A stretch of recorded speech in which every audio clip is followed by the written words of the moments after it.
너 때문에 엄마가 심장병으로 쓰러지셨어. 지금 당장 안 돌아오면. 그래요? 병원 이름이랑 병실, 담당 의사 선생님 성함 알려주세요. 지금 당장 변호사랑 같이 찾아갈게요. 안녕하세요. 가족 일기입니다. 수백 킬로미터, 8시간의 긴 여정을 마치고 고향의 흙먼지를 뒤집어 쓴 채 도착했을 때 저는 1년치 그리움과 따뜻함을 가져왔다고 생각했습니다. 하지만 시어머니 이춘자 씨의 그 가볍고 냉정한 한마디, 너랑 애는 창고방에서 자라는 말은 얼음물처럼 제 머리끝부터 발끝까지 쏟아져 내렸습니다. 그들은 제가 예전처럼 소위 가족의 화합이라는 이름으로 이 모욕을 삼킬 줄 알았습니다. 저는 실제로 웃었고 고개를 끄덕이며 알겠다고 했습니다. 하지만 모두가 깊은 잠에 빠진 새벽 3시, 저는 잠든 딸을 안고 차 시동을 걸었습니다. 이번에는 그들에게 분명히 보여줘야 했습니다. 제 관용에는 한계가 있고 제 존엄은 그들이 마음대로 짓밟을 수 있는 것이 아니라는 것을. 내비게이션에 표시된 목적지가 점점 가까워졌습니다. 저는 서울에서부터 무려 8시간을 운전해 남편 김민준 씨의 고향인 지도에서 수십 배는 확대해야 겨우 찾을 수 있는 지방 소도시에 도착했습니다. 조수석에는 5살 난 딸 서아가명 가 새빨갛게 상기된 얼굴로 곤히 잠들어 있습니다. 길고 짙은 속눈썹이 숨을 쉴 때마다 살짝 떨렸습니다. 차 안 에어컨 온도를 높이고 속도를 더 늦췄습니다. 서울의 냄새는 고속도로에 진입하는 순간부터 퍼지기 시작한 것 같았습니다. 트렁크에는 시부모님과 시누이, 김혜진 씨를 위해 준비한 각종 명절 선물이 가득했습니다. 수입산 과일, 고급 해산물, 시어머니를 위한 명품 화장품 세트, 시아버지를 위한 최신형 안마의자, 그리고 갓 취업한 시누이 김혜진을 위한 고급 브랜드 가방까지. 이 모든 것들은 제 월급의 거의 한 달치를 썼지만 저는 기꺼이 감수했습니다. 제 이름은 임채원. 저는 서울 대기업에서 마케팅 이사로 일하며 연봉은 7억 원대에 가깝습니다. 반면 제 남편 김민준 씨는 국영기업에서 비교적 한가로운 일을 하고 있으며 수입은 저의 5분의 1 수준입니다. 저희의 결혼은 처음부터 저희 부모님의 반대가 심했습니다. 부모님은 제가 너무 아깝다고 하셨지만 저는 민준 씨의 다정함을 사랑했고 그 사랑을 위해 그 복잡한 가족을 감당할 준비가 되어 있었습니다. 민준 씨는 회사 휴가가 빨라 일주일 전에 자신이 1년간 모은 돈으로 산 명절 선물을 들고 먼저 내려왔습니다. 그는 매일 전화로 서둘러 오라고 재촉했습니다. 부모님이 서아를 보고 싶어 하시고 집에 맛있는 음식을 잔뜩 준비해 놓았다고 했습니다. 전화 너머로 들리는 활기찬 기대감은 지난 몇 년간 명절 때마다 겪었던 명시적이거나 암묵적인 서러움을 잊게 만들었습니다. 저는 순진하게도 저희의 경제적 상황이 나아지고 서아까지 태어났으니 이 집에서의 제 위치가 조금은 달라졌을 것이라고 믿었습니다. 차는 천천히 그 낯설고도 익숙한 시골집 마당으로 들어섰습니다. 마당에는 김민준 씨와 그의 여동생 혜진 씨가 낯선 젊은 남자와 웃으며 이야기하고 있었습니다. 제 차를 보자 김민준 씨의 얼굴에 웃음기가 굳어졌지만 그는 서둘러 걸어왔습니다. 여보, 이제야 왔어. 고생 많았지? 그는 차문을 열고 능글맞게 안전벨트를 풀어주려 했습니다. 저는 고개를 저으며 스스로 벨트를 풀었습니다. 그리고 몸을 숙여 잠든 서아를 가볍게 두드렸습니다. 서아 공주, 할머니 댁에 다 왔어. 서아는 졸린 눈을 비비며 칭얼거렸고 저는 그런 딸을 안고 차에서 내렸습니다. 시어머니 이춘자 씨가 집에서 걸어 나왔습니다. 억지로 지어낸 듯한 미소를 짓고 있었지만 그녀의 시선은 가장 먼저 제가 새로 바꾼 흰색 벤츠에 꽂혔습니다. 그녀의 눈빛에는 질투와 동시에 당연하다는 듯한 계산적인 감정이 스쳤습니다. 임서방 왔구나. 운전하느라 고생했다. 그녀의 말투는 덤덤했고 서아에게 눈길을 준 것은 2초도 채 되지 않았습니다. 곧바로 김혜진 옆에 젊은 남자에게로 시선이 옮겨졌습니다. 태호 씨, 어서 들어와. 밖이 춥다. 강태호라는 그 남자는 김혜진 씨의 새 남자친구인 듯 했습니다. 키가 크고 잘생겼으며 옷차림도 값비싼 브랜드였습니다. 그의 손에는 명품 로고가 찍힌 선물 상자가 몇 개 들려 있었습니다. 김혜진 씨는 수줍게 그의 팔짱을 끼고 있었고 저를 보고는 마지못해 형님하고 불렀습니다. 저는 미소 지으며 고개를 끄덕이고 서아를 김민준 씨에게 맡긴 뒤 트렁크에서 짐을 꺼내기 시작했습니다. 아버님, 어머님, 이건 안마 의자와 화장품입니다. 혜진아, 이 가방 마음에 드는지 봐. 시아버지 김영국 씨가 방에서 나왔고 거대한 안마 의자 상자를 보자 약간의 기쁨을 드러냈습니다. 하지만 입으로는 아이고, 이 아이 좀 봐. 그냥 오면 되지. 뭘 이렇게 비싼 걸 사왔니? 하고 말했습니다. 시어머니 이춘자 씨는 제가 사온 물건들을 쳐다보지도 않았습니다. 그녀는 강태호 씨가 건넨 선물 상자를 들고 하나하나 정성껏 열어보며 과장되게 감탄했습니다. 아이고, 이거 귀한 제비집 아니니? 태호 씨, 정말 너무 고맙네. 혜진이가 자네 같은 좋은 남자친구를 얻다니. 이건 정말 복이지. 그 순간 제 마음은 바늘에 콕 찔린 듯 아팠습니다. 제가 가져온 산더미 같은 선물들은 마당 한가운데 쌓여 있었고 강태호 씨가 가져온 몇 개의 정교한 상자와 극명한 대조를 이루고 있었습니다. 마치 제가 가져온 것이 성의가 아니라 때와 장소에 맞지 않는 짐짝 같았습니다. 김민준 씨는 어색해하며 다가와 속삭였습니다. 여보, 일단 들어가. 내가 옮길게. 저는 아무 말 없이 서아의 손을 잡고 거실로 들어섰습니다. 집안은 여전히 옛 모습 그대로였지만 새 손님을 맞이하기 위해 신경 써서 청소한 흔적이 역력했습니다. 식탁에는 이미 몇 가지 밑반찬이 놓여 있었습니다. 저를 기다렸다가 저녁 식사를 함께 할 생각은 없었나 봅니다. 어머니, 저랑 서아방은 정리되셨나요? 아이 씻기고 좀 쉬려고요. 제가 물었습니다. 저와 민준 씨의 신혼방은 2층에 있습니다. 저희가 평소에는 집에 없지만 매년 명절에는 시어머니가 미리 청소해 두는 곳이었습니다. 이춘자 씨는 제 말에 잠시 미소를 거두었습니다. 그녀는 옆에 있는 김혜진 씨를 힐끗 보더니 곤란한 듯 입을 열었습니다. 아, 채원아. 혜진이 남자친구가 처음 왔는데 손님을 방에 재울 수는 없잖니. 그래서 너희 방에 재우기로 했다. 그 방이 햇볕도 잘 들고 넓고 따뜻하거든. 제 마음이 쿵 내려앉았습니다. 저희의 신혼방을 처음 온 신우이의 남자친구에게 내어주다니. 저는 심장의 불쾌함을 억누르고 최대한 목소리를 평온하게 유지하려 노력했습니다. 그럼 저랑 서아는 어디서 자나요? 손님 방이요. 이춘자 씨는 시선을 회피하며 손을 비볐습니다. 그리고 계단 모퉁이에 있는 평소 잡동사니를 쌓아두는 작은 문을 가리키며 마치 시혜를 베풀듯 말했습니다. 너희 모녀는 하룻밤만 이 창고 방에서 대충 때워야겠다. 민준이가 대강 치우고 간이 침대도 놨다. 너희는 한 식구 잤니? 너무 따지지 말자. 사시사철 햇볕도 들지 않고 헌가구와 농기구가 가득하며 늘 곰팡이 냄새와 먼지 냄새가 진동하는 그 창고방. 저는 제 시어머니를 믿을 수 없다는 듯이 쳐다봤습니다. 한 식구라고 입버릇처럼 말하는 이 여자의 눈에는 저와 5살짜리 제 딸이 처음 본 낯선 남자보다도 못한 존재였습니다.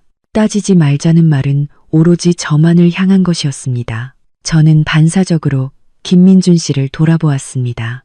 그가 나서서 제 편을 들어주기를 바랐습니다. 하지만 그는 고개를 숙여 제 시선을 피하더니 겨우 들릴 만한 목소리로 말했습니다. 여보, 그냥 하룻밤만 참자. 참으면 지나가. 혜진이가 모처럼 남자친구를 데려왔잖아. 참으면 지나가. 저는 속으로 비웃음을 터뜨릴 뻔했습니다.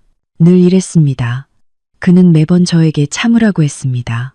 예전에는 시어머니의 비아냥거림을 참으라고 했고 시누이의 무례함을 참으라고 했으며 이제는 딸아이를 데리고 돼지우리 같은 창고방에서 자는 것을 참으라고 합니다. 주변 공기가 굳어버린 듯 했습니다.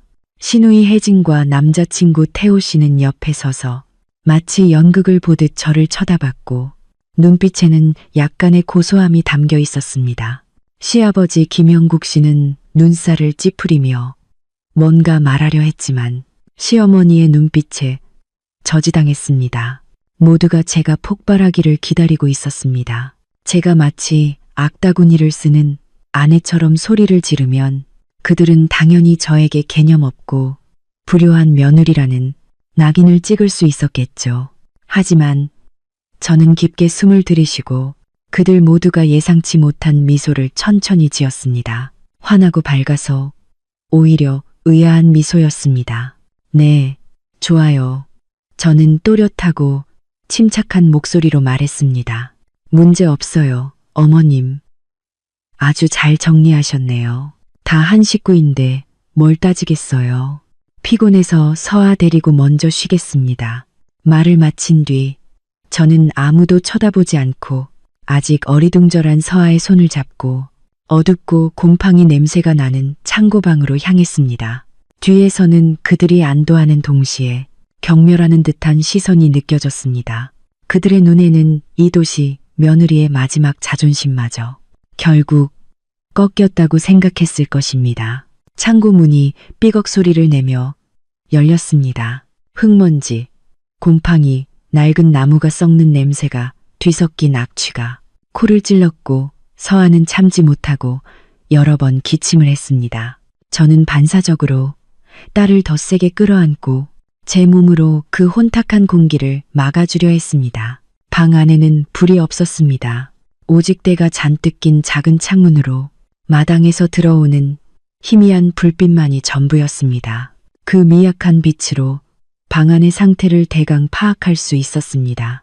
시어머니 말대로 분명 정리된 상태였지만 산더미 같던 잡동사니들이 벽 쪽 구석으로 난폭하게 밀려 있었고 중간에 작은 공간이 비어 있었습니다.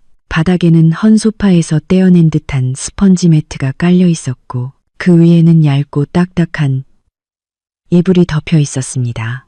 오랫동안 햇볕을 보지 못한 축축한 냄새가 났습니다. 이른바 간이 침대는 침대 프레임조차 없었습니다. 벽구석에는 녹슨 채미와 낫, 입구가 깨진 쌀떡, 그리고 먼지가 수북이 쌓여 본래 모습을 알아볼 수 없는 낡은 가구들이 쌓여 있었습니다. 공기 중에는 눈에 보일 정도로 먼지가 떠다녔습니다. 숨을 쉴 때마다 모래를 삼키는 것 같았습니다. 이곳은 제가 상상했던 것보다 훨씬 끔찍했습니다. 여기는 사람이 살 곳이 아니었습니다. 이곳은 벌주고 모욕을 주는 장소였습니다. 엄마, 여기 너무 어둡고 더러워요. 왜 여기서 자야 해요? 서아의 젖살이 덜 빠진 목소리에는 두려움과 억울함이 담겨 있었습니다. 작은 손이 제 옷자락을 꼭 잡았습니다. 저는 쪼그려 앉아 딸을 꽉 안고 등을 부드럽게 쓰다듬었습니다. 제 마음은 보이지 않는 손에 쥐어짜이듯 아팠습니다. 저는 어떤 모욕도 참을 수 있지만 제 딸은 안 됩니다. 서아는 제가 목숨 걸고 낳아 손에 쥐고 애지중지 키운 보물입니다. 딸은 따뜻하고 깨끗하며 편안한 공주 방에서 자야 합니다. 이렇게 차갑고 더러운 창고방이 아니라 아가, 무서워하지 마. 저는 분노와 심통을 숨기려 노력하며 최대한 부드러운 목소리로 말했습니다. 이곳은 신비로운 탐험기지 같지 않니? 우리는 용감한 탐험가야. 오늘 밤 여기서 보물을 찾을 거야. 저는 주머니에서 휴대전화를 꺼내 손전등 기능을 켰습니다. 밝은 빗줄기가 일부 어둠을 쫓아냈지만 방 안의 더러움은 더욱 선명해졌습니다. 서하는 빛 기둥 속에서 날아다니는 먼지를 보더니 호기심에 작은 손을 뻗어 잡으려 했고 잠시 두려움을 잊은 듯 했습니다. 저는 서하를 내려놓고 가져온 여행 가방에서 깨끗한 침대 시트를 꺼내 스펀지 매트 위에 힘들게 깔았습니다. 아래의 습기와 오물을 최대한 막기 위해서였습니다. 그리고 서하의 작은 베개와 캐릭터 침낭을 꺼냈습니다. 이 모든 것을 마치고 나서야 저는 깨달았습니다. 이곳에는 심지어 충전할 콘센트조차 없다는 것을. 제 휴대전화 배터리는 30%밖에 남지 않았습니다. 저는 외투를 벗어 서하의 침낭 위에 덮어주고 제 목도리를 풀어 목덜미 틈새를 꼼꼼히 막아주었습니다. 이 작은 한기라도 딸의 몸에 침투할까봐 두려웠습니다. 엄마, 추워요. 서하는 눕자마자 참지 못하고 작은 목소리로 말했습니다. 이 방의 온도는 밖보다도 낮았습니다. 벽은 돌이라 따뜻한 기운이라고는 전혀 없었습니다. 사방에서 한기가 스며들었습니다. 저는 작은 딸의 몸 전체를 품에 안고 제 체온으로 딸을 녹여주었습니다. 괜찮아. 엄마가 안아주면 안 추워. 엄마가 이야기해줄까? 백설공주 이야기. 근데 왜 할머니 집엔 백설공주 방이 없어요? 아이의 천진난만한 질문은 제 심장에 단단히 박힌 늙기 같았습니다. 저는 잠시 침묵하다가 딸의 이마에 입 맞추고 부드럽게 말했습니다. 왜냐면 백설공주 방을 조금 개념 없는 이모랑 그 친구가 빌려갔거든. 하지만 괜찮아.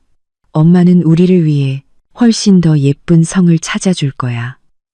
100배, 10,000배 더 멋진 성. 제 이야기 소리 속에서 서하는 너무 피곤했는지 숨소리가 점점 고르게 변하며 잠들었습니다. 딸의 평온한 숨소리를 들으며 제 몸은 억눌린 분노 때문에 미세하게 떨렸습니다. 저는 조심스럽게 마비된 팔을 빼내고 휴대전화를 들었습니다. 화면의 빛이 차가운 제 얼굴을 비추었습니다. 저는 김민준 씨가 보낸 어떤 메시지도 보지 않았습니다. 위층의 따뜻하고 편안한 방에서 신우이와 그녀의 남자친구가 원래 저와 딸의 것이었을 모든 것을 얼마나 당연하게 즐기고 있을지 생각하지도 않았습니다. 저는 숙소 예약 앱을 열고 저희가 있는 이 소도시의 위치를 설정했습니다. 손가락이 화면을 미끄러져 내려가더니 곧 하나의 이름이 제 눈에 들어왔습니다. 비엔나 인터내셔널 호텔. 이곳은 이 소도시에서 유일하게 5성급 간판을 내건 호텔이었습니다. 작년에 새로 문을 열었으며 내부 시설은 서울의 특급 호텔에 버금간다고 했습니다.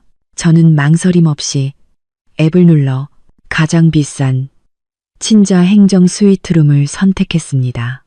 2박을 즉시 온라인 결제했습니다. 결제 성공 알림음이 고요한 창고 방에 유난히 또렷하게 울려 퍼졌습니다.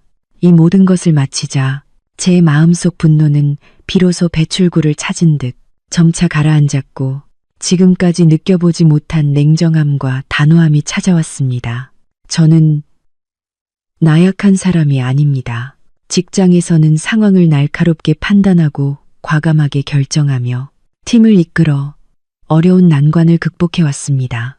하지만 결혼 생활에서 이 김민준의 가족 앞에서는 끊임없이 양보했습니다. 저는 제 양보가 가족의 화목을 가져올 것이라고 믿었고 민준 씨가 부모님 앞에서 체면을 살릴 수 있을 것이라고 생각했습니다. 하지만 현실은 제가 틀렸음을 증명했습니다. 저의 인내는 그들의 오만함을 키웠고 저의 헌신은 그들에게 당연한 것으로 받아들여졌습니다. 그들은 단 한 번도 저를 진심으로 존중하지 않았고 제 딸을 진심으로 아끼지 않았습니다. 저는 결혼 후 몇 년간 명절 때마다 시어머니가 다른 집 며느리들이 얼마나 효심이 깊고 돈을 얼마나 많이 주었는지 제 앞에서 자랑하던 일, 시누이가 온갖 핑계를 대며 비싼 선물을 요구하던 일, 마치 제가 돈을 주는 기계인 양 굴던 일들을 떠올렸습니다.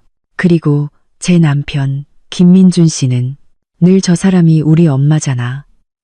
네가 좀 이해해줘 라는 말만 반복했습니다. 그들은 저의 모든 헌신을 제가 단지 돈이 많기 때문이라고 치부했습니다. 제가 가져다주는 물질적 편리함은 즐기면서도 정신적으로는 끊임없이 저를 깎아내렸습니다. 마치 제가 그들 집안에 감히 높은 자리에라도 올랐다는 착각을 심어주어 그들의 가련한 허영심을 채우려 했습니다. 이제 충분해. 정말 충분해. 저는 품 안에서 잠든 딸을 내려다보았습니다. 딸의 작은 얼굴에는 아직 눈물 흔적이 남아 있었고 잠결에도 불안한 듯 눈썹을 찌푸리고 있었습니다. 제 마음이 다시 한번 찔렸습니다.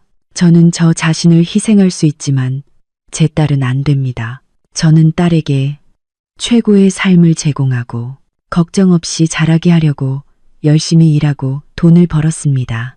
이런 차별과 냉담함이 가득한 환경 속에서 저와 함께 굴욕을 참게 할 수는 없었습니다. 제 머릿속에서 하나의 계획이 빠르게 완성되었습니다. 저는 소란을 피우거나 싸우지 않을 것입니다. 그것은 너무 격이 떨어지고 그들에게 빌미만 줄 뿐입니다. 저는 제 방식으로 그들에게 깊고 영원히 잊을 수 없는 교훈을 줄 것입니다. 저는 조용히 딸을 안고 시간이 흐르기를 기다렸습니다. 벽구석에 깨진 쌀독안에서 쥐들이 긁는 소리가 들리는 듯 했지만 저는 전혀 두렵지 않았습니다. 오히려 마음은 평온했습니다. 왜냐면 날이 밝으면 모든 것이 달라질 것이고 이 집, 소위 시댁은 오늘 밤부터 어떤 가족의 굴레로도 저를 묶을 수 없다는 것을 알았기 때문입니다. 창고방에서 30분이 더 흐른 뒤 김민준 씨가 문을 밀고 들어왔습니다. 그는 불을 켜지 않고 휴대전화 화면에 희미한 빛에 의지해 조심스럽게 들어왔습니다. 여보, 서아 잤어?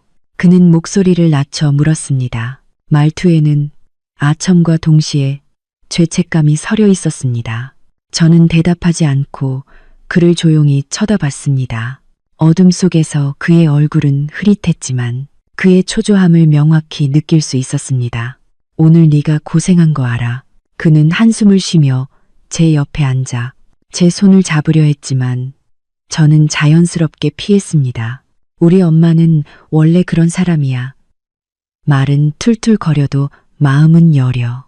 혜진이도 어려서부터 우리가 너무 우냐우냐 키웠잖아. 부탁인데 내 체면을 생각해서 그냥 넘어가줘. 응, 또다시 똑같은 화법이었습니다. 매번 갈등이 생길 때마다 그는 가족들의 성격 탓으로 책임을 돌리고 제게 자신의 체면을 봐서 참고 용서하라고 했습니다. 마치 제가 설득당하고 교육받아야 할 사람인 것처럼. 김민준, 제가 드디어 입을 열었습니다. 목소리는 고요한 물처럼 침착했습니다. 영하의 날씨의 먼지와 곰팡이가 가득한 창고방에서 당신의 아내와 5살짜리 딸이 하룻밤을 보내는 것이 그냥 참으면 되는 사소한 일이라고 생각하니 저의 평온함에 그는 놀란 듯 했습니다. 잠시 멍하니 있다가 변명했습니다. 아니, 그런 뜻이 아니야. 나도 물론 당신들이 안쓰럽지. 근데 내가 어떻게 해. 우리 엄마고 우리 동생인데 이런 일로 크게 싸워서 설 연휴를 망칠 수는 없잖아. 집안이 화목해야 만사가 형통하지. 여보, 당신은 원래 현명하잖아. 늘 화목을 중시하고. 이 집에서 저는 반문했습니다. 화목의 전제 조건은 나의 무조건적인 양보와 희생인 거니. 김민준, 당신은 내가 서울 부모님에게서 손에 물 한 방울 안 묻히고 자란 딸이라는 것을 한 번이라도 생각해 봤니? 내가 왜 여기서 이런 모욕을 당해야 해? 단지 내가 당신과 결혼했기 때문에 당신 왜 말을 그렇게 해? 그는 제 말에 상처받은 듯 목소리를 불쑥 높였습니다. 우린 한 가족이잖아. 가족끼리 서로 이해하고 감싸줘야 하는 거 아니야? 이해, 포용, 제가 되물었습니다. 맞아. 나는 네 어머니가 나이가 많아 생각이 고루한 것을 이해했고 내 동생이 응석바지로 자라철이 없는 것을 포용했어. 그럼 나는? 내가 8시간 운전한 수고를 이해해줘. 누가 내 딸이 당연히 누려야 할 편안함과 건강을 포용해줘. 김민준, 나한테 그들을 이해하라고 하는데 당신은 내 남편이자 서아의 아빠로서 우리를 지켜줄 책임을 다했어. 어머니가 우리에게 창고 방을 내어주라고 했을 때 당신은 어디 있었어? 뭐라고 말했어? 그는 제 연속된 질문에 말문이 막혔고 얼굴이 새빨개졌습니다. 한참 후에야 겨우 한마디를 쥐어짜냈습니다. 나도 말했다고. 이러면 안 된다고. 하지만 엄마가 고집을 부리는데 나는 어쩔 수 없었어. 제가 그의 말을 대신 끝맺었습니다. 목소리에는 깊은 실망감이 담겨 있었습니다. 그러니까 당신 마음속에는 어머니와 여동생의 무리한 요구가 당신 아내와 딸의 심신 건강보다 더 중요했던 거네. 안 그래? 그는 다급하게 부정했습니다. 당연히 아니지. 여보, 오해하지 마. 나는 당연히 당신을 사랑하고 서아를 사랑해. 단지 우리 엄마가 몸이 안 좋잖아. 내가 감히 화나게 할 수가 없었어. 또다시 그 핑계였습니다. 시어머니의 몸은 아주 건강했습니다. 매일 기세등등하게 아파트 단지에서 사람들과 싸우고 댄스 스포츠를 추는 분이었습니다. 그녀의 몸이 안 좋다는 것은 오직 우리에게 도덕적 굴레를 씌울 때만 선택적으로 발병했습니다. 저는 더 이상 이 의미 없는 논쟁을 이어가고 싶지 않았습니다. 싸움은 이 결혼에 대한 실망만 더 키울 뿐이었습니다. 저는 지쳤습니다. 정말 지쳤습니다. 밥은 다 됐니? 저는 화제를 돌렸습니다. 배가 고프네. 김민준 씨는 제가 갑자기 싸우지 않자 잠시 멍해 있다가 다급하게 고개를 끄덕였습니다. 됐어. 당신만 기다렸지. 엄마가 당신이 제일 좋아하는 생선찜도 했어. 저는 속으로 비웃었습니다. 생선찜. 그것은 신우이 남자친구 앞에서 자신이 현명한 시어머니라는 이미지를 보여주기 위한 도구에 불과할 뿐 저와는 아무 상관없는 음식이었습니다. 저는 조심스럽게 잠든 서아를 내려놓고 외투를 잘 덮어준 뒤 자리에서 일어났습니다. 그리고 김민준 씨를 따라 이 숨막히는 창고방을 나섰습니다. 거실은 환하게 불이 켜져 있었고 식탁에는 이미 시어머니 이춘자 씨, 시아버지 김영국 씨, 시누이 김혜진 씨와 그녀의 남자친구 강태호 씨, 네 사람이 앉아 즐겁게 이야기를 나누고 있었습니다. 마치 저 같은 외부인은 이미 잊은 듯 했습니다. 저와 김민준 씨가 나오자 그들의 얼굴에서 미소가 조금 수그러들었습니다. 아이고, 채원아. 어서 와. 앉아. 너만 기다렸단다. 시어머니는 마치 조금 전에 냉정하고 박절했던 사람이 아닌 것처럼 친절하게 저를 맞았습니다. 저는 묵묵히 김민준 씨 옆에 앉았습니다. 식탁에는 정말 푸짐한 요리들이 차려져 있었고 그 생선찜은 정중앙에서 김을 뿜고 있었습니다. 자, 채원아. 하루 종일 운전하느라 힘들었지. 많이 먹으렴. 시어머니는 생선 배 부위에 큰 살점을 집어 제 밥그릇에 올려주며 만면에 웃음을 띠고 말했습니다. 엄마 솜씨가 줄었는지 한번 봐. 저는 밥그릇의 생선살을 쳐다봤습니다. 위에 붙어있는 몇 가닥의 생강과 함께 저는 아무 말도 하지 않았고 젓가락을 들지도 않았습니다.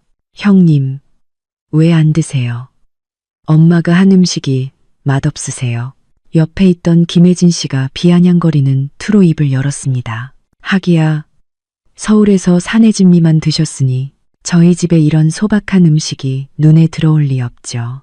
그녀의 남자친구 강태호 씨가 팔꿈치로 그녀를 툭 치며 말을 줄이라고 눈짓했습니다. 저는 고개를 들어 김혜진 씨를 바라봤고 얼굴에는 여전히 미소를 띠고 있었습니다. 무슨 소리니? 엄마가 한 음식은 당연히 맛있지. 단지 내가 약간의 청결 강박이 있어서 다른 사람이 쓰던 젓가락으로 먹는 게 익숙하지 않아서 그래. 어머님, 공용 젓가락 하나만 주시겠어요? 제 말이 끝나자마자 식탁의 분위기는 순식간에 어색해졌습니다. 시어머니의 얼굴은 순식간에 굳어졌고 젓가락을 들고 있던 손이 공중에 멈췄습니다. 그들이 사는 이런 시골에서는 공용 젓가락을 쓰는 문화가 없습니다. 제가 이렇게 말하는 것은 공공연하게 시어머니의 체면을 깎고 그녀가 위생적이지 않다고 비난하는 것과 다름없었습니다. 이 아이는 왜 이렇게 잔소리가 많아? 이춘자 씨는 불쾌한 듯 젓가락을 식탁에 내려놓았습니다. 가족끼리 밥 먹는데 뭘 그렇게 따져? 더러우면 먹지 마. 엄마. 김민준 씨가 서둘러 중재했습니다. 채원이가 그런 뜻으로 말한 게 아니야. 서울 회사에서는 다 공용 젓가락 써서 습관이 된 거라고. 내가 새 젓가락 가져올게. 그는 도망치듯 부엌으로 뛰어들어갔습니다. 저는 여전히 미소 지으며 얼굴이 굳어버린 시어머니와 기가 막힌 듯한 김혜진 씨를 바라보았습니다. 그리고 천천히 말했습니다. 어머님, 이건 잔소리가 아니라 위생 습관이에요. 특히 어린아이가 있을 때는 더 조심해야죠. 병은 입으로 들어온다는 말은 어머님도 잘 아시잖아요. 제 말투는 매우 침착했지만 그 의미는 명확했습니다. 저는 그녀를 비난하는 동시에 서아가 지금 그 불결한 창고 방에 있다는 것을 상기시켰습니다. 이춘자 씨는 제 말에 할 말을 잃었고 얼굴은 불그락푸르락해졌습니다. 시아버지 김영국 씨가 헛기침을 하며 중재하려 했습니다. 됐어. 별일도 아닌데. 채원이 말이 맞아. 위생은 좋은 거야. 자, 밥 먹자. 김민준 씨가 곧 새 젓가락 한 쌍을 가져와 제게 건넸습니다. 저는 고맙다고 말하고 식사를 시작했습니다. 다만 저는 그 생선찜에는 손도 대지 않았고 제 앞에 가까이 있는 채소 요리들만 먹었습니다. 이 설날 저녁 식사는 이렇게 기묘하고 억압적인 분위기 속에서 진행되었습니다. 이춘자 씨와 김혜진 씨는 강태호 씨에게 끊임없이 반찬을 집어주며 음식의 유래와 조리법을 열정적으로 설명했고 그를 하늘 높은 줄 모르고 칭찬했습니다. 저는 마치 투명 인간처럼 철저히 무시당했습니다. 저는 개의치 않았습니다. 단지 조용히 밥을 먹으며 떠날 시간을 계산하고 있을 뿐이었습니다. 주머니 속 휴대전화가 진동했습니다. 꺼내보니 호텔에서 예약 성공과 상세 주소, 체크인 안내가 담긴 문자가 와 있었습니다. 저는 휴대전화를 다시 주머니에 넣었고 입가에 살짝 미소가 떠올랐습니다. 이 저녁 식사는 제가 이 집에서 먹는 마지막 화합을 위한 식사였습니다. 이제부터 모든 화합은 평등과 존중 위에서 이루어져야 합니다. 그렇지 않다면 저는 차라리 포기할 것입니다.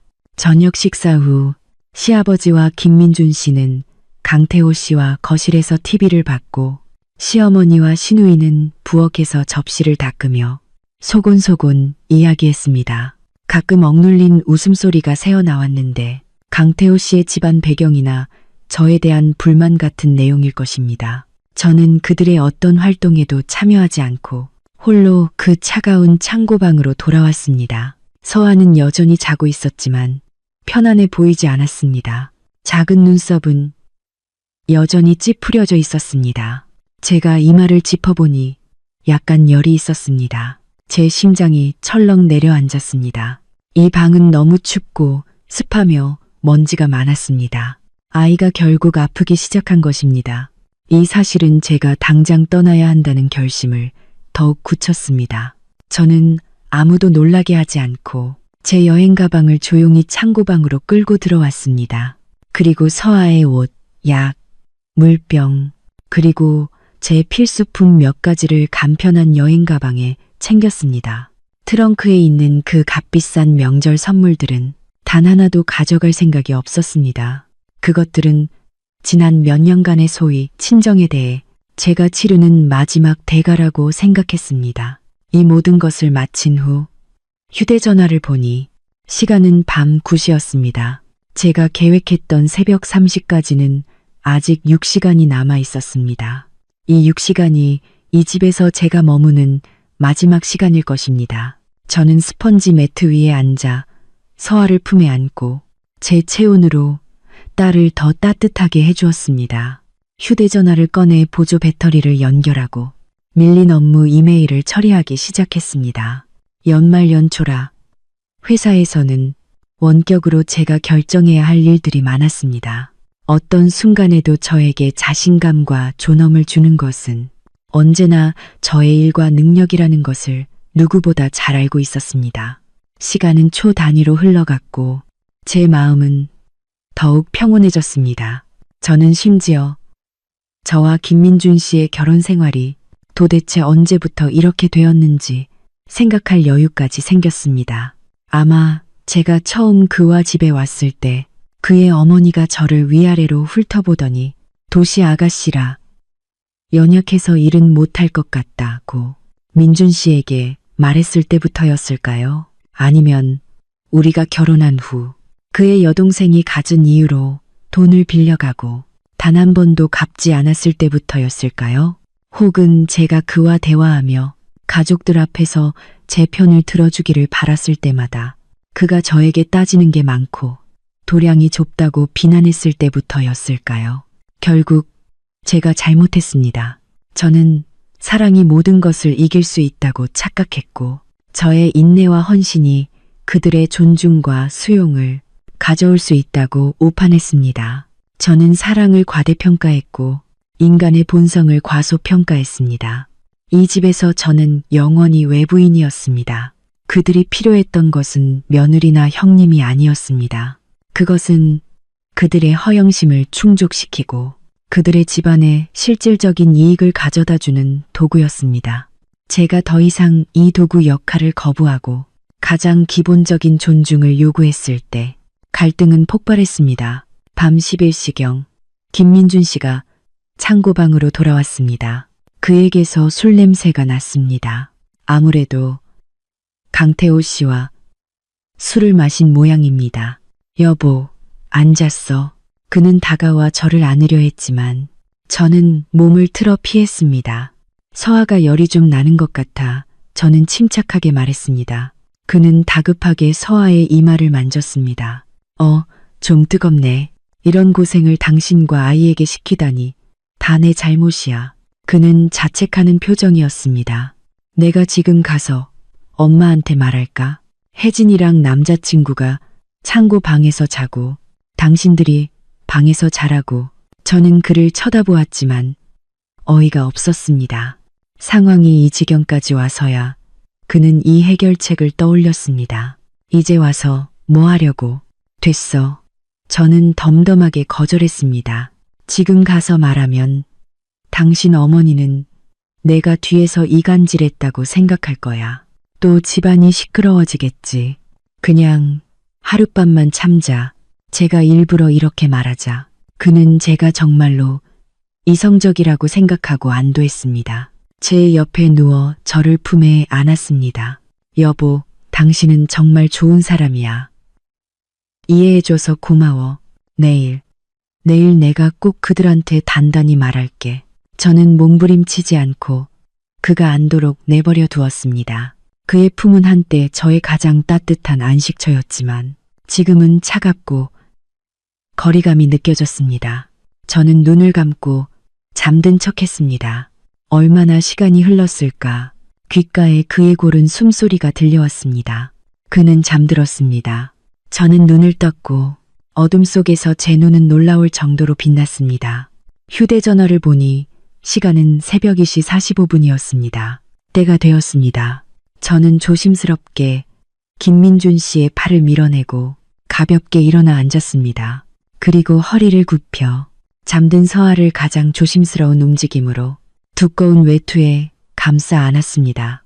서아는 뭔가 느꼈는지 품 안에서 꿈틀거리며 칭얼댔지만 결국 깨어나지 않았습니다. 저는 미리 챙겨둔 여행 가방을 들고 스펀지 매트 위에 누워있는 아무것도 모르는 김민준 씨를 마지막으로 쳐다봤습니다. 제 마음속에는 증오도 사랑도 없었고 오직 마비된 황무지 같은 감정만 남아 있었습니다. 저는 그에게 어떤 쪽지도 남기지 않았습니다. 어떤 말로 된 설명도 창백할 것이라는 것을 알았기 때문입니다. 저는 행동으로 제 한계가 어디에 있는지 알려줄 것입니다. 저는 딸을 안고 한 걸음 한 걸음 마치 한밤중의 도둑처럼 이 숨막히는 집을 조용히 걸어 나왔습니다. 마당에 찬바람이 얼굴에 와 닿았지만 오히려 전에 없이 맑은 정신을 느끼게 했습니다.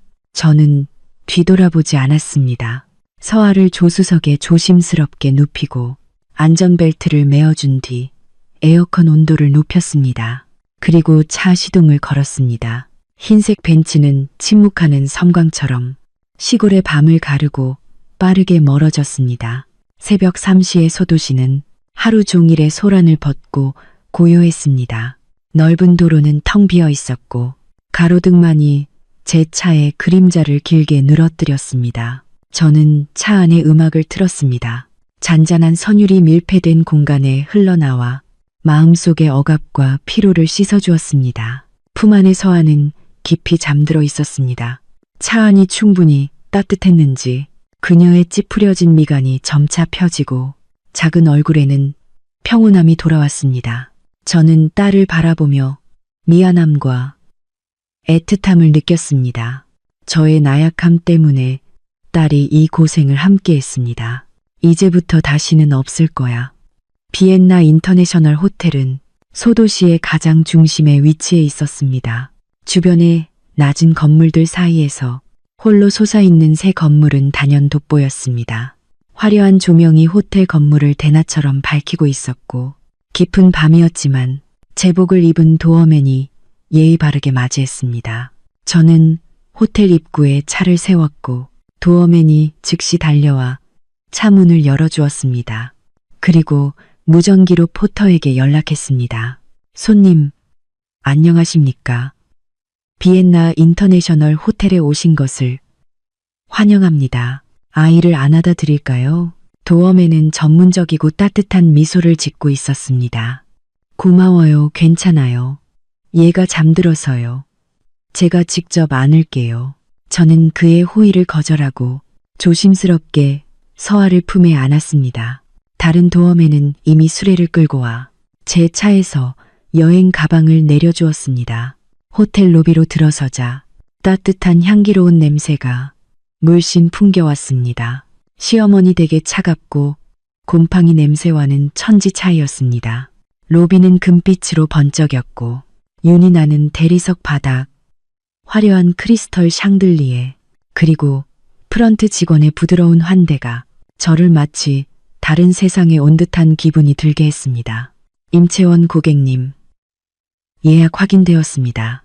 18층 행정 친자 스위트룸을 준비했습니다. 여기 룸카드입니다. 편안한 숙박 되십시오.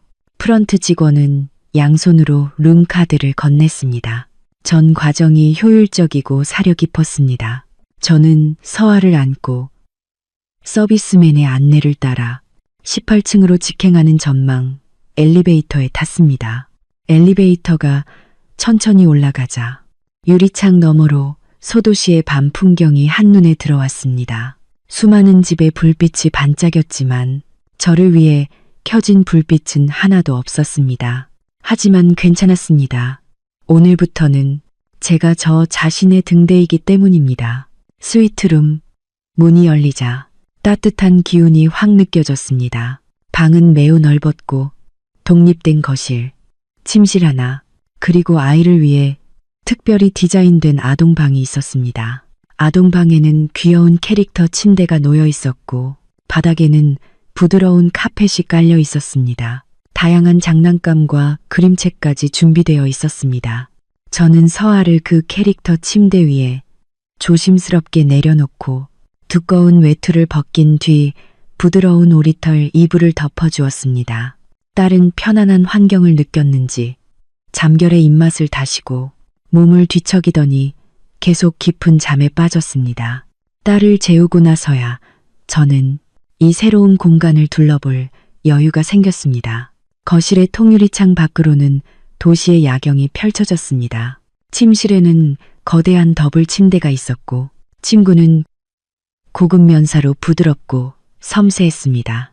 욕실에는 커다란 원형 욕조가 있었고 세면대 위에는 에르메스 풀세트의 세면 도구가 놓여 있었습니다. 저는 욕실로 가서 뜨거운 물을 틀고 거대한 욕조에 물을 가득 채웠습니다. 입욕 소금을 넣은 후 저는 제 몸 전체를 따뜻한 물에 담갔습니다. 아지랑이처럼 피어오르는 수증기가 제 시야를 흐릿하게 했고 마치 지금까지의 여정과 서러움을 씻어주는 것 같았습니다. 저는 욕조 끝에 기대어 눈을 감았습니다.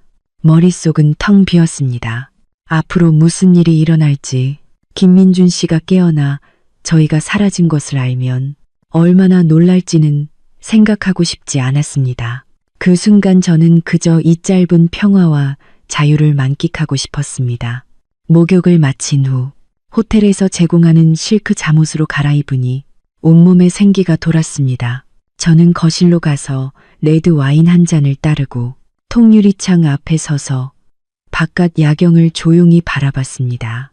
바로 그때 커피 테이블 위에 놓아둔 제 휴대전화가 미친 듯이 울리기 시작했습니다. 화면에는 남편이라는 두 글자가 깜빡였습니다. 저는 그가 드디어 저희가 사라진 것을 알았다는 것을 직감했습니다. 휴대전화를 들고 잠시 망설이다가 결국 통화 버튼을 눌렀습니다. 전화 너머에서는 김민준 씨의 공포에 질려 울음 섞인 포효가 터져 나왔습니다. 임채원, 당신 도대체 어디야? 서아를 데리고 어디로 간 거야? 당신이 얼마나 큰 사고를 쳤는지 알아? 분노와 공포 때문에 그의 목소리는 날카로워졌고 제 고막이 아플 정도였습니다. 저는 아무 말도 하지 않고 조용히 들었습니다. 당장 돌아와. 빨리 나한테 돌아와. 그는 앞뒤말이 맞지 않게 소리를 질렀습니다. 엄마가 심장마비로 쓰러졌어. 지금 침대에 누워 꼼짝 못하고 곧 숨이 넘어갈 것 같아. 다 당신 때문이야. 당신에게 조금이라도 양심이 있다면 당장 기어들어와. 제 심장이 쿵 내려앉았습니다. 휴대전화를 쥔 손가락에 힘이 들어갔고 손가락 마디가 하얗게 변했습니다. 시어머니가 심장마비로 쓰러져 곧 돌아가실 것 같다니. 이 소식은 제 평온했던 머릿속에 폭탄처럼 터졌습니다. 제가 비록 그녀의 이기심과 박절함을 증오했지만 그녀는 결국 김민준 씨의 어머니이자 서아의 할머니였습니다. 만약 그녀가 정말로 저의 떠남 때문에 무슨 일이라도 생긴다면 제가 막 병원 주소를 물으려는데 전화 너머에서 신우이 김혜진 씨의 목소리가 날카롭고 또렷하게 들려왔습니다. 오빠, 그 여자한테 무슨 헛소리를 그렇게 오래 해. 그냥 엄마가 그 여자 때문에 화병 나서 죽게 생겼다고 해. 당장 기어들어와서 엄마한테 무릎 꿇고 사과하라고 해야지. 이 목소리는 저를 순식간에 냉정하게 만들었습니다. 저는 휴대전화를 든 채 아동방 문 앞에 서서 따뜻하고 편안한 침대에서 잠든 딸을 바라보았습니다. 그리고 휴대전화에 대고 극도로 차가운 말투로 한마디 한마디 물었습니다. 그래요? 어느 병원, 어느 과, 어느 의사? 내가 지금 변호사를 데리고 갈게. 노인의 위급 상황 통보서에 가족 대표란에 임채원. 내 이름이 있는지 확인해 보자고. 전화 너머에서 김민준 씨의 울부짖음은 갑자기 멈췄습니다. 죽음 같은 침묵이 흐른 뒤 그는 더욱 격분한 듯 소리쳤습니다. 임채원, 당신 미쳤어. 당신 같은 독사 같은 심장을 가진 여자가 다 있어. 내가 독사라고? 저는 전화를 향해 냉소했습니다. 목소리는 크지 않았지만 부정할 수 없는 관통력을 지니고 있었습니다.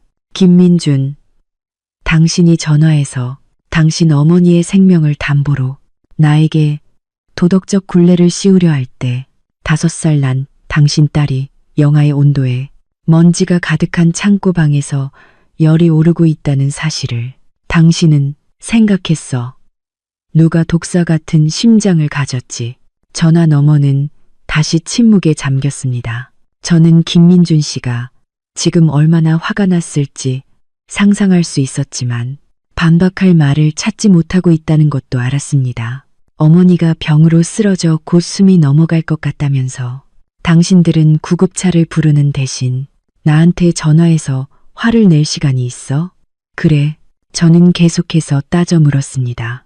단어 하나하나가 그들의 위선적인 거짓말을 파헤치는 정밀한 수술, 칼 같았습니다. 아니면 당신 어머니의 심장병은 선택적으로 발병하는 거야? 오직 동정심을 얻거나 남을 비난해야 할 때만 정확하게 위급 상황이 되는 건가? 당신 말도 안 되는 소리 하지 마. 김민준 씨의 목소리는 분노에 차 있었습니다. 우리 엄마는 다 당신 때문에 화가 나서 쓰러진 거야. 아버지는 연세가 많아 놀라서 다리가 풀렸고 온 가족이 난장판이 됐는데 당신은 만족해? 당신 같은 속 좁은 여자는 만족하냐고?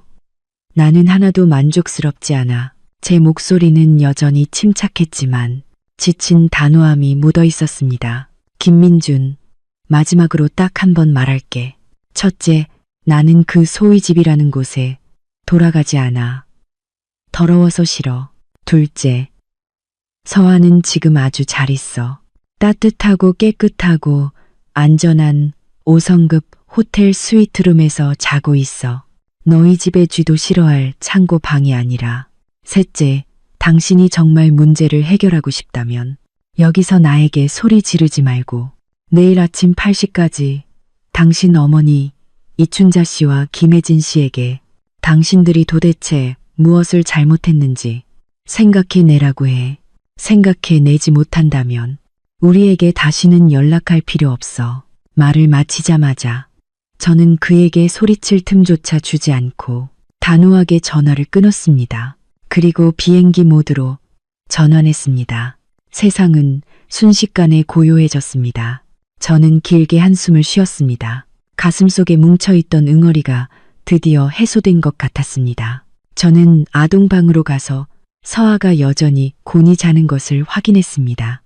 작은 얼굴은 발그레했고 이마의 열도 조금은 내려간 듯했습니다.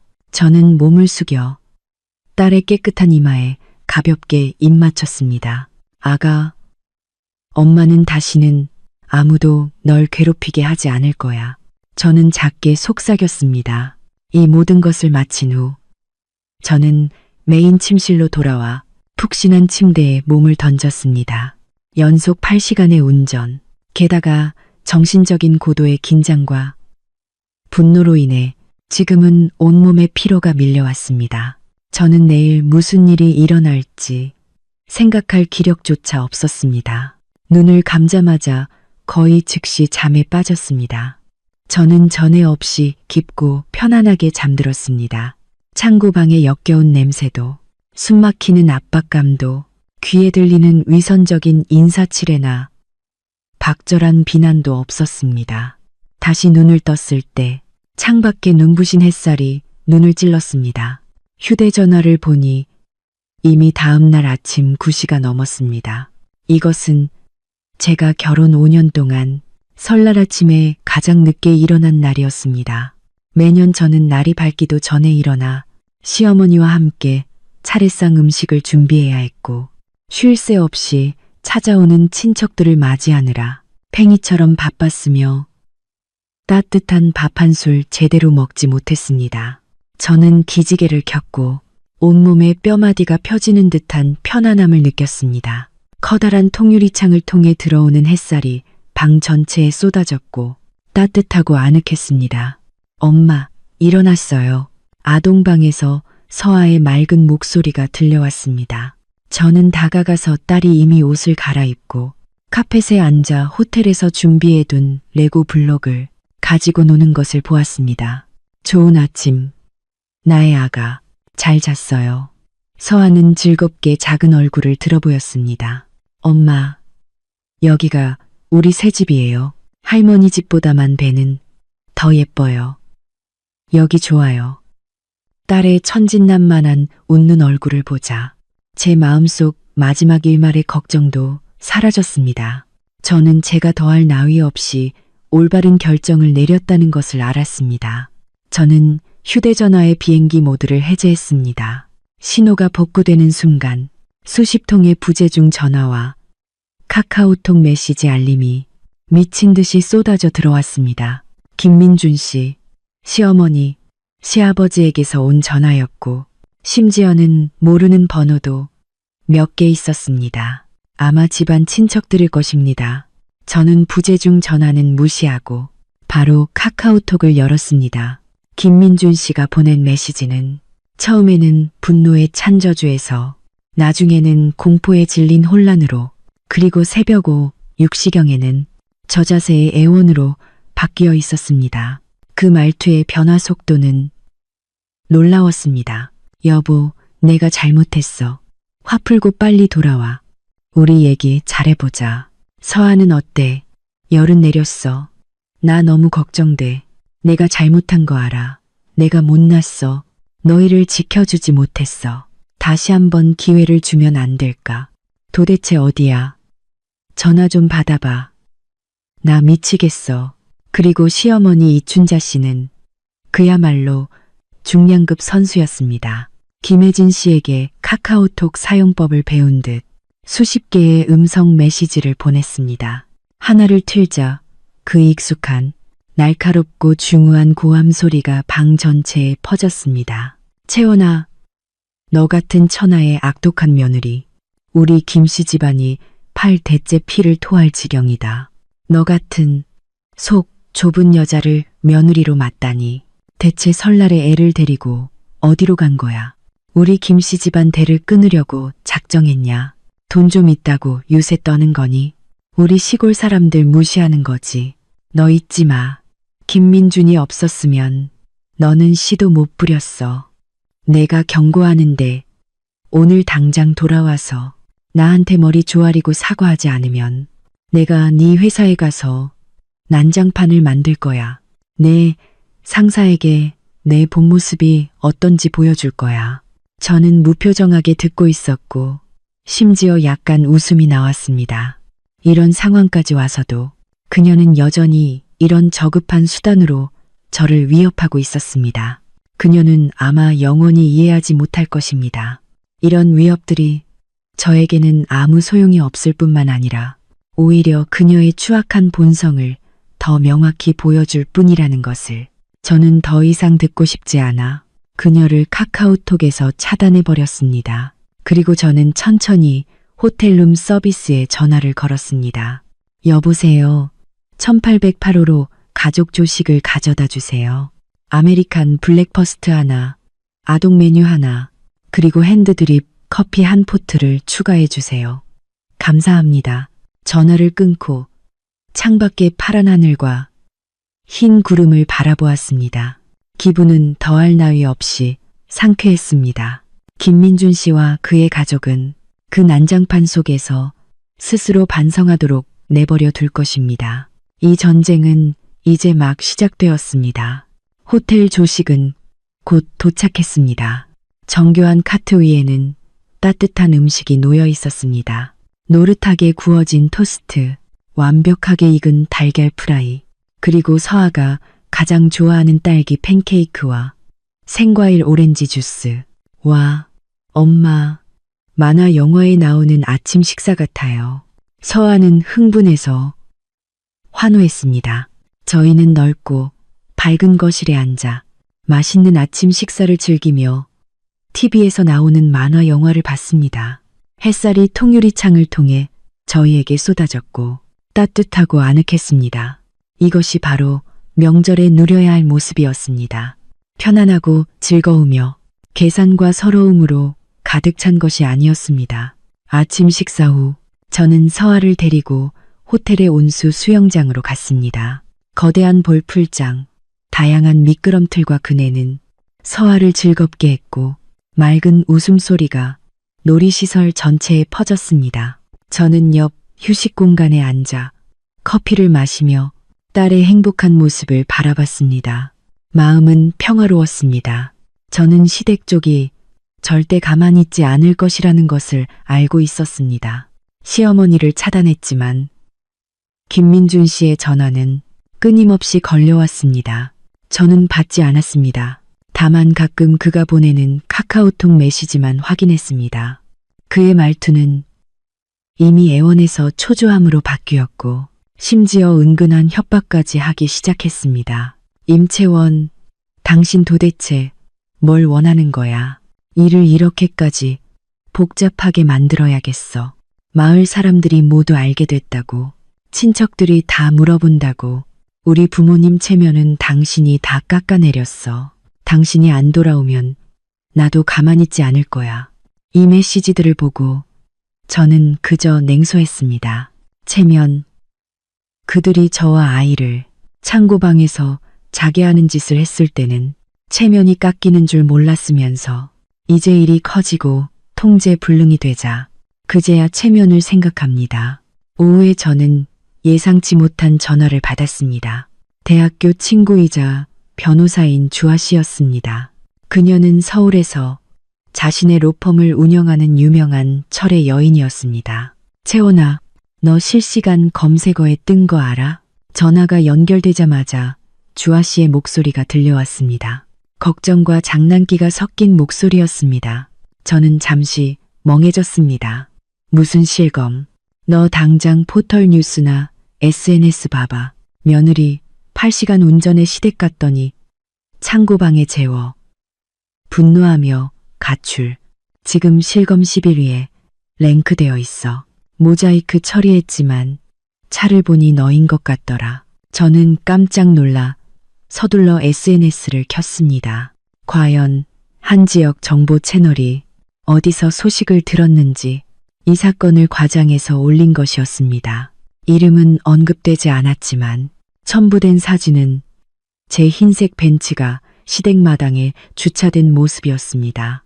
사진의 구도가 상당히 교묘한 것으로 보아 누군가 고의적으로 찍어 올린 것이 분명했습니다. 댓글창은 이미 폭발 직전이었습니다. 이 시댁은 사람이냐? 설날에 며느리와 손녀를 창고에 가두다니. 21세기에 이런 일이. 이 며느리 잘했네. 나라도 당장 떠난다. 저런 집안은 가치가 없어. 남편은 뭐하는 인간이야.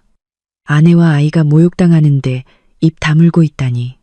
물론 부정적인 의견도 있었습니다. 손뼉도 마주쳐야 소리가 나지.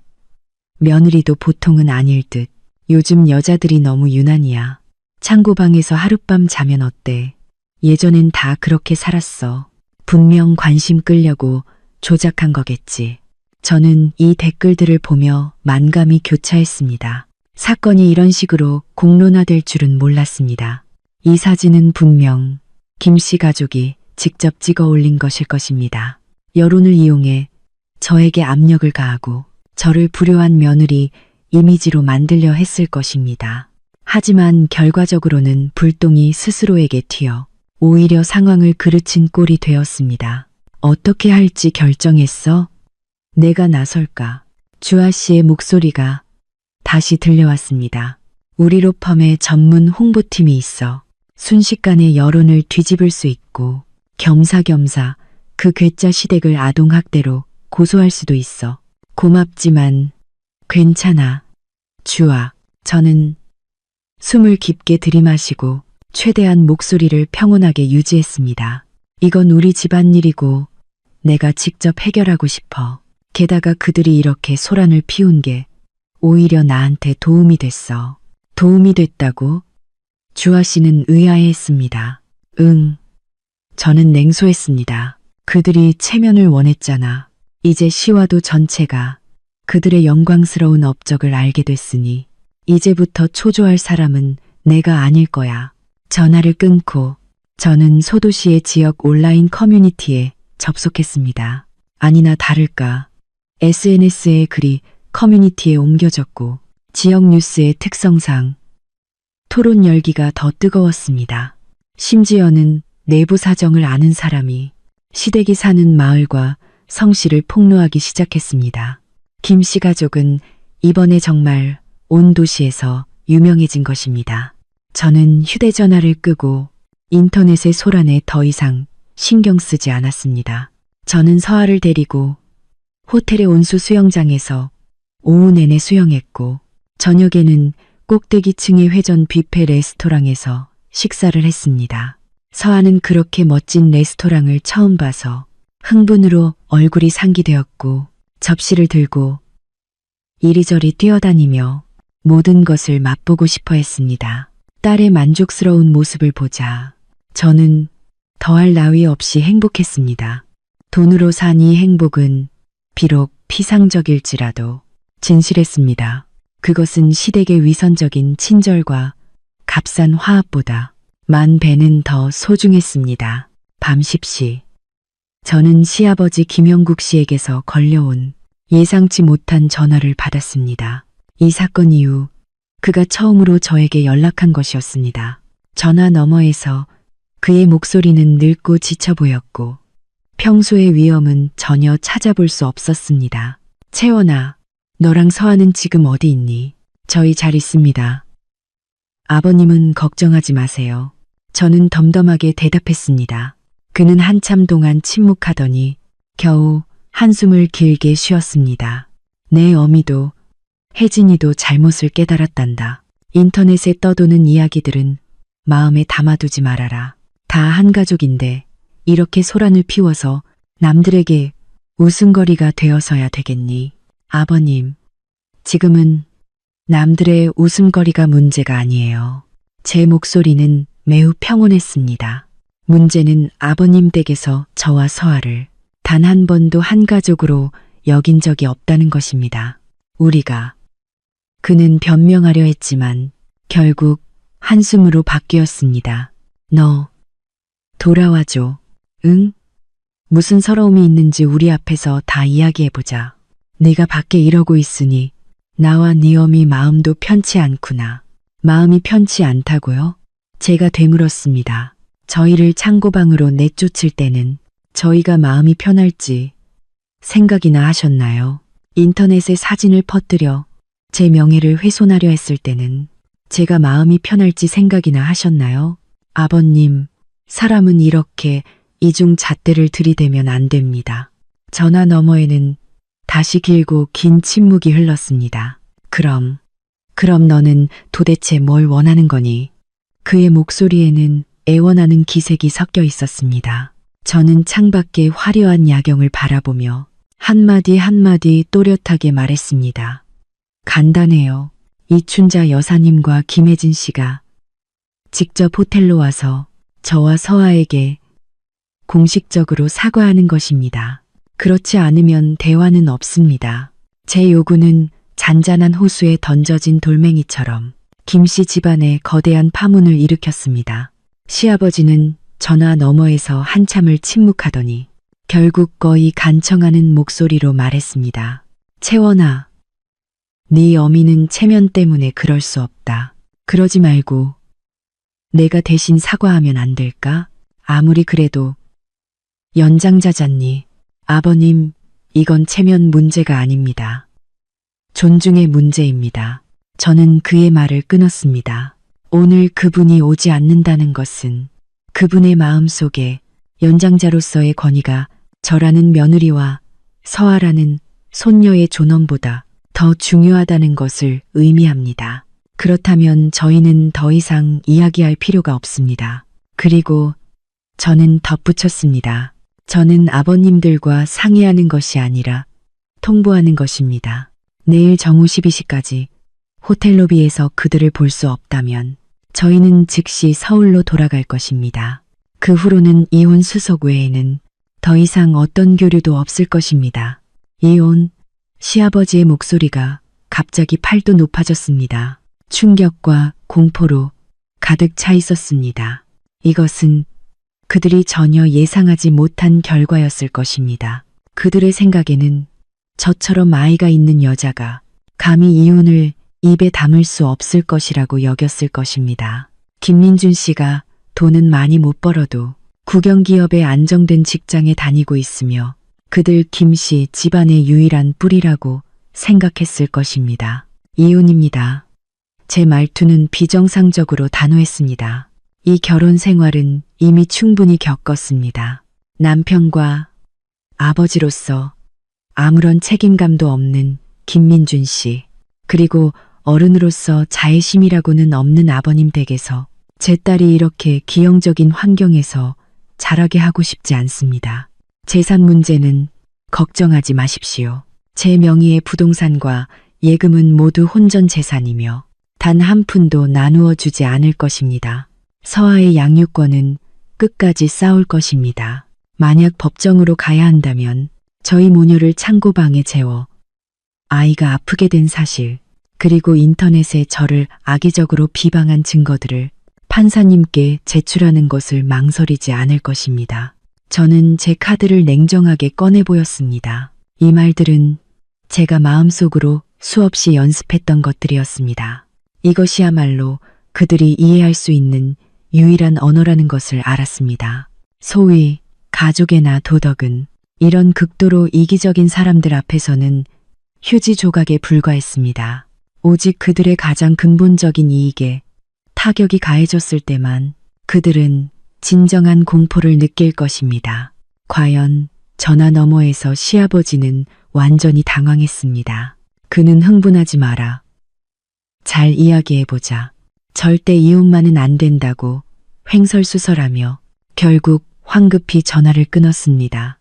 저는 그가 집안 사람들과 상의하러 갔다는 것을 알았습니다. 전화를 끊었지만 저는 복수심에서 오는 어떤 쾌감도 느끼지 못했고 오히려 약간 지쳤습니다. 상황이 여기까지 오기를 바라지는 않았지만 물러서거나 참는 것이 존중을 가져다 주지 않는다면 저는 가장 강경한 방식으로 저와 딸의 존엄을 지킬 수밖에 없었습니다. 다음 날 아침 저는 그들의 답변을 기다리지 않고 계획대로 서아를 데리고 시내에 새로 생긴 아쿠아리움에 갔습니다. 서아는 처음 보는 형형색색의 물고기와 귀여운 돌고래에 손뼉을 치며 즐거워했습니다. 딸의 순수한 웃는 얼굴을 보니 제가 한 모든 행동이 가치 있다는 생각이 들었습니다. 오전 11시 30분 제 휴대전화가 울렸습니다. 김민준 씨였습니다. 그의 목소리는 전에 없이 초췌하고 쉬어 있었습니다. 여보, 우리 비엔나 호텔 아래에 있어. 누구랑요? 제가 물었습니다. 우리 아빠, 엄마, 그리고 혜진이. 그의 목소리에는 굴욕감이 섞여 있었습니다. 올라가서 당신을 만나도 될까? 안 돼. 저는 덤덤하게 말했습니다. 로비에서 나를 기다려. 서아가 그들을 보는 것을 원치 않아. 그는 순순히 동의했습니다. 저는 서아를 데리고 호텔로 돌아와 룸서비스 직원에게 아이를 잠깐 봐달라고 부탁하고 아무에게도 문을 열어주지 말라고 당부했습니다. 그리고 저는 혼자 엘리베이터를 타고 1층 로비로 내려갔습니다. 멀리서 그들 가족이 보였습니다. 그들은 로비 구석에 어색하게 서 있었고 주변에 화려하게 차려입고 우아한 손님들과 극명하게 대비되며 어울리지 못했습니다. 시어머니 이춘자 씨는 설날에만 입는다는 빨간 면 재킷을 입고 있었지만 얼굴은 창백했고 시선은 불안했습니다. 시누이 김혜진 씨는 고개를 숙이고 끊임없이 휴대전화를 만지작거렸습니다. 마치 주변의 이상한 시선들을 차단하려는 듯 했습니다. 시아버지와 김민준 씨는 부끄러움과 어색함으로 가득했습니다. 저는 하이힐을 신고 침착하게 한 걸음 한 걸음 그들을 향해 걸어갔습니다.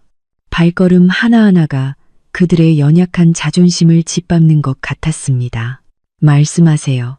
저는 그들 앞에 서서 위에서 아래로 내려다보며 차가운 어조로 말했습니다. 어떤 인사치레도 없었습니다.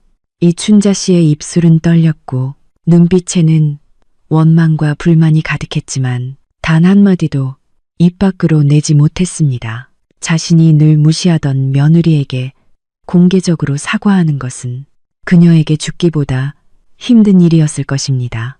김혜진 씨는 더욱 고개를 숙이고 자신은 아무것도 모른다는 태도를 취했습니다.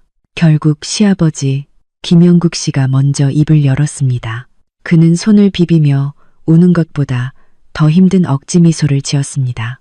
채원아, 내 어미가 그저 한순간에 정신이 나갔단다.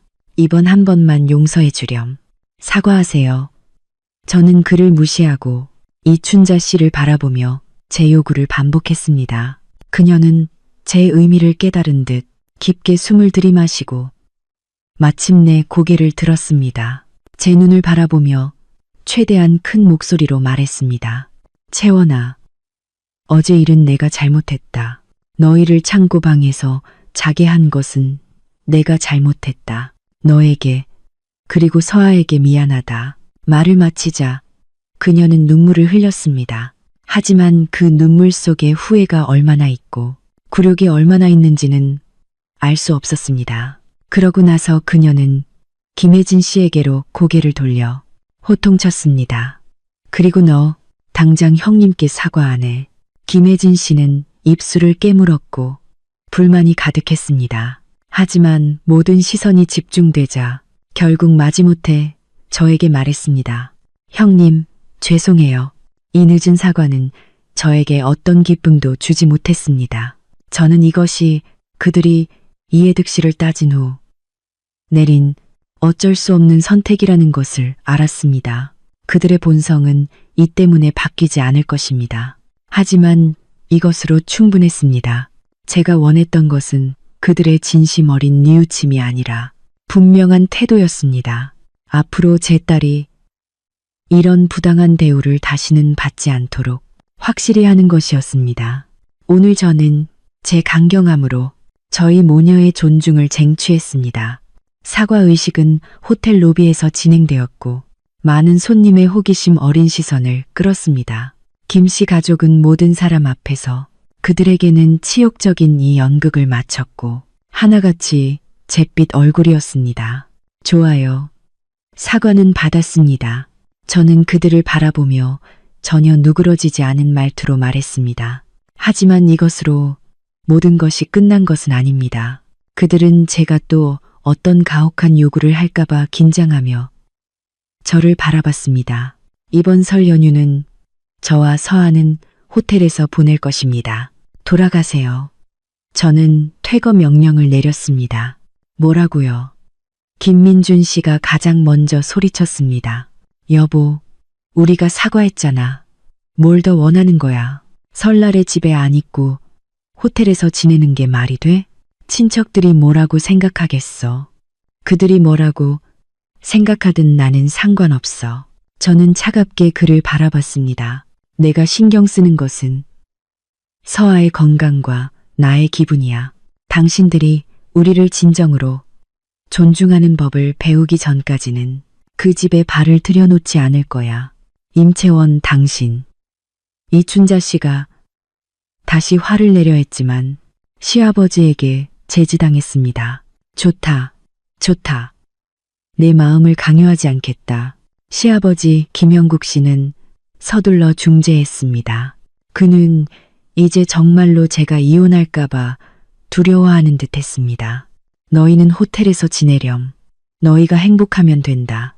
다만 오늘이 설날인데 저녁에 다 같이 모여 가족 식사라도 한 번 하면 안 되겠니?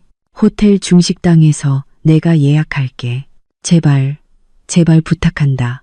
그는 매우 낮은 자세로 나왔고 늙은 눈가에는 심지어 눈물까지 고였습니다. 저는 그의 흰머리를 보며 마음속으로 약간의 연민을 느꼈습니다. 그가 중간에 껴서 얼마나 곤란할지 알았습니다. 게다가 저는 김민준 씨에게도 명예를 회복할 기회를 주고 이 위태로운 결혼 생활에 한 줄기 희망을 남겨야 했습니다. 저는 잠시 침묵하다가 고개를 끄덕였습니다. 좋아요. 저녁 식사는 같이 할 수 있어요. 하지만 2가지 조건이 있어요. 말해봐, 말해봐. 2가지가 아니라 10가지도 좋다.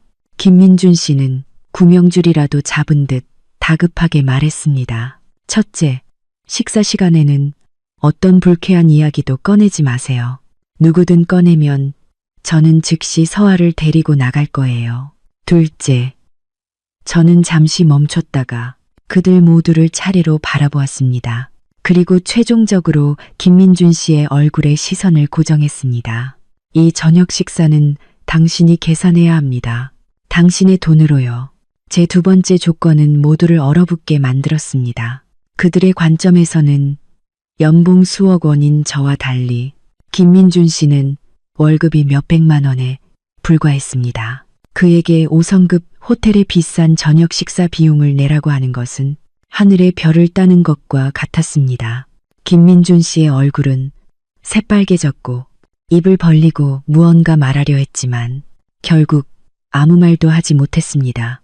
왜 못하겠어? 저는 그를 바라보며 도전적인 눈빛을 보냈습니다. 김민준, 지난 몇 년 동안 우리 집 지출, 아이 학비, 명절 선물, 이 모든 것을 누가 감당했니? 당신은 남자로서, 남편으로서 이 모든 것을 당연하게 누리면서도 우리 모녀에게 가장 기본적인 보호와 존중조차 주지 못했어. 이제 나는 그저 당신에게 남편의 책임을 다하라고, 우리에게 밥 한 끼 사라고 하는 것뿐이야. 이것도 못하는 거야? 제 말은 마치 귀싸대기처럼 그의 얼굴과 가족들 모두의 얼굴을 때렸습니다. 그들은 늘 저를 김씨 가족에 의지하는 외부인, 요구하는 대로 돈을 주는 기계로 여겼습니다. 하지만 이 집이 도대체 누구의 힘으로 지탱되고 있는지 단 한 번도 생각하지 않았습니다. 김민준 씨의 얼굴은 파랗게 질렸다가 붉어졌고 두 손은 주먹을 꽉 쥐었습니다. 뒤에 있는 이춘자 씨와 김혜진 씨는 숨소리조차 내지 못했습니다. 한참 후 그는 어떤 결심을 한 듯 고개를 들고 저를 바라보았습니다. 한마디 한마디 또렷하게 말했습니다. 좋아, 내가 살게. 오늘 저녁 6시 이 호텔 중식당에서 기다릴게. 말을 마치자마자 그는 아무도 쳐다보지 않고 몸을 돌려 호텔을 빠른 걸음으로 나섰습니다. 그의 뒷모습에는 처음으로 단호함이 느껴졌습니다. 저녁 6시 저는 서아를 데리고 호텔 중식당에 정시에 나타났습니다. 김민준 씨 가족은 이미 와 있었고 상당히 격식 있는 룸을 예약해 두었습니다. 식탁 위의 분위기는 미묘했습니다. 이춘자 씨와 김혜진 씨는 매우 조심스러워 보였습니다. 예전처럼 저에게 냉소적인 말을 감히 던지지 못했습니다. 시아버지는 서아에게 끊임없이 반찬을 집어주며 분위기를 누그러뜨리려 했습니다. 김민준 씨는 말이 많지 않았지만 묵묵히 저에게 음식을 덜어주고 차를 따라주었습니다. 그의 눈빛은 복잡했습니다. 죄책감, 갈등, 그리고 제가 처음 보는 경외심이 섞여 있었습니다. 이 식사는 이상할 정도로 평온하게 진행되었습니다. 저는 제 약속을 지켰고 어떤 불쾌한 이야기도 꺼내지 않은 채 서아와 조용히 웃으며 이야기했습니다. 식사가 끝난 후 김민준 씨는 직접 카운터로 가서 계산을 했습니다. 저는 그가 카드를 긁을 때 손가락이 미세하게 떨리는 것을 보았습니다. 이 식사 한 끼가 그의 몇 달치 월급을 썼을 것이라는 것을 알았습니다. 하지만 이 돈은 반드시 그가 지불해야 했습니다. 왜냐면 이것은 단순한 밥값이 아니라 남편으로서 그가 짊어져야 할 책임과 대가였기 때문입니다. 레스토랑을 나오자 김민준 씨가 저를 불렀습니다. 여보, 우리 이야기 좀 할 수 있을까? 그는 저를 바라봤고 눈빛에는 애원이 담겨 있었습니다. 저는 시부모님에게 서아를 데리고 방으로 먼저 가시라고 한 뒤 김민준 씨와 함께 호텔 아래 정원으로 걸어갔습니다. 밤의 정원은 아름다웠고 조명은 부드러웠습니다. 채원아, 미안해. 그가 처음 꺼낸 말은 사과였습니다. 예전에는 내가 너무 한심했어. 나는 당신이 나보다 유능하고 돈도 더 많이 버니까 더 많이 희생해야 한다고 생각했어. 우리 엄마랑 동생도 내가 버릇을 잘못 들인 거고 나는 늘 분란을 피하려고만 했지. 당신의 감정은 무시했어. 이번 일로 나는 완전히 깨달았어. 내가 변하지 않으면 정말로 당신과 서아를 잃을 것이라는 것을. 그의 목소리는 흐느꼈고 눈시울이 붉어졌습니다. 저는 조용히 듣고 있었고 아무 말도 하지 않았습니다. 나는 지금 내가 무슨 말을 해도 당신이 믿지 않으리라는 것을 알아. 그는 깊게 숨을 들이쉬며 계속했습니다. 하지만 나에게 다시 한번 기회를 줘. 좋은 남편, 좋은 아버지가 되는 법을 배울 기회를. 이제부터 나는 당신과 서아가 어떤 서러움도 겪지 않도록 할게. 내 모든 것을 걸고 너희를 지킬 거야. 저는 그를 바라봤고 제가 수년 동안 사랑했던 이 남자의 얼굴에서 처음으로 진정한 뉘우침과 책임감을 보았습니다. 어쩌면 이 결혼 생활에는 구원의 여지가 있을지도 모릅니다. 하지만 깨진 거울은 다시 붙이기 어렵습니다. 일단 깨진 신뢰를 재건하려면 오랜 시간과 엄청난 노력이 필요합니다. 김민준.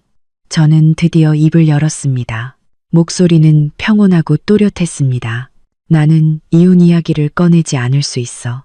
하지만 우리 사이의 문제는 밥 한 끼와 사과 몇 마디로 해결될 수 있는 것이 아니야. 나는 당신의 행동을 봐야겠어. 할게. 꼭 할게. 그는 다급하게 약속했습니다. 나는 희망해. 저는 그의 눈을 보며 한마디 한마디 말했습니다. 이것이 마지막 기회라는 것을. 그 설 연휴의 나머지 기간은 미묘한 균형 속에서 흘러갔습니다. 저는 시댁에 다시 돌아가지 않았고 서아를 데리고 연휴가 끝날 때까지 호텔에 머물렀습니다. 김민준 씨는 매일 호텔에 왔습니다. 때로는 혼자 와서 서아와 놀아주고 제가 좋아하는 음식을 사다 주었습니다. 때로는 부모님을 모시고 왔지만 그들 역시 아래층 로비에 잠깐 앉아 예의 바른 말 몇 마디만 할 뿐 저희에게 집에 돌아오라는 말은 감히 꺼내지 못했습니다. 이춘자 씨와 김혜진 씨는 사람이 바뀐 듯 했습니다. 제 앞에서 늘 조심스러웠고 웃는 낯으로 대했습니다. 저는 이 변화가 진심에서 우러나온 것이 아니라 공포에서 비롯된 것임을 알았습니다. 그들은 제가 정말 이혼할까봐 자신들의 집안의 영광과 실질적인 이익을 가져다주는 며느리를 잃을까봐 두려워했습니다.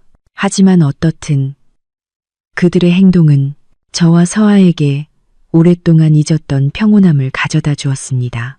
연휴가 끝나고 저희는 서울로 돌아갈 준비를 했습니다. 김민준 씨는 저희와 함께 가겠다고 고집했습니다. 그는 회사에 연차를 냈고 서울에서 저희와 함께 지내고 싶다고 했습니다. 저는 거절하지 않았습니다.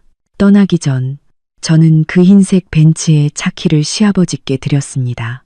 아버님, 이 차는 가지고 계세요. 시골에서는 차가 있는 게 편하실 거예요. 제가 말했습니다. 그들 모두는 얼어붙었습니다. 얼굴에는 믿을 수 없다는 표정이 가득했습니다. 그들은 이 모든 사건을 겪은 제가 그들에게 인색하고 박절하게 굴 것이라고 예상했을 것입니다. 이렇게 비싼 차를 그들에게 남겨줄 것이라고는 생각하지 못했습니다. 이춘자 씨는 입술을 실룩거렸고 무슨 말을 하려 했지만 결국 고개를 숙였습니다. 눈가가 약간 붉어졌습니다. 제가 이렇게 한 것은 그들을 용서했기 때문이 아닙니다. 저는 단지 이 방식으로 과거의 모든 것을 끝내고 싶었습니다. 이 차는 제가 굴욕으로 가득했던 지난 시간에 찍는 마침표였습니다. 이제부터 저희의 관계는 새로 정의될 것입니다.